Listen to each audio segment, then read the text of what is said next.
Hello mga ka-fit ma'am! Welcome ulit sa aking mini vlog. Ngayon ay itatry kong iluto itong Hokkaido mackerel. Itry ko siyang iluto bilang sinigang. 'Di ba? Sinigang. Isisinigang natin itong mackerel. Ito yung mga sangkap niyang gagamitin kong gulay. May talbos ng kamote, okra, talong, tapos labanos. Pagpasensyahan nyo na tong aking sili kasi nahinog na. Hiningi ko lang ito sa nagbibinta ng gulay sa baba. Tapos, ito yung kamatis at luya, sibuyas. Tara guys, samahan nyo ako magluto. Titikman natin kung masarap itong mackerel sa sinigang. Una kong pakukulan itong sibuyas at luya. Tapos, kamatis. Pakulan lang muna natin. Kulo na. Next naman natin ilagay itong gulay. Pinagsama ko na. Samahan na natin yung talong, labanos, tsaka okra. Pakuluan ulit natin hanggang sa maluto natin ng pampalasa asin. Konti lang.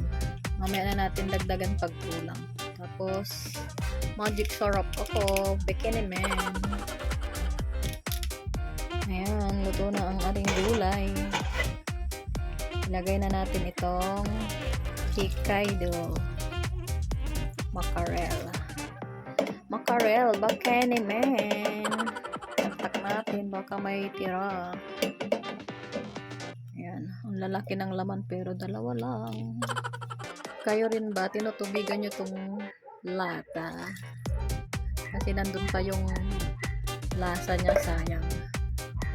Lagyan na natin ng pampakilig. Sinigang mix. Bikini man. Sa sinigang ka na lang kikiligin. Haluin. Takpan at pakuluin. Lagyan natin itong kamote. Then, last but not the least, tama ba? Sili. Ayan. Huwag nating masyadong haluin para hindi madurog yung mackerel. Pakuluan na lang ng konti at ready to serve. Ayan. Luto na ang ating sinigang na mackerel. Let's eat, guys. Kakain na tayo. Pero ako, ito lang kakainin ko without rice. Yung mag-ama ko, magkakanin syempre. Rice is life sa kanila. Kain.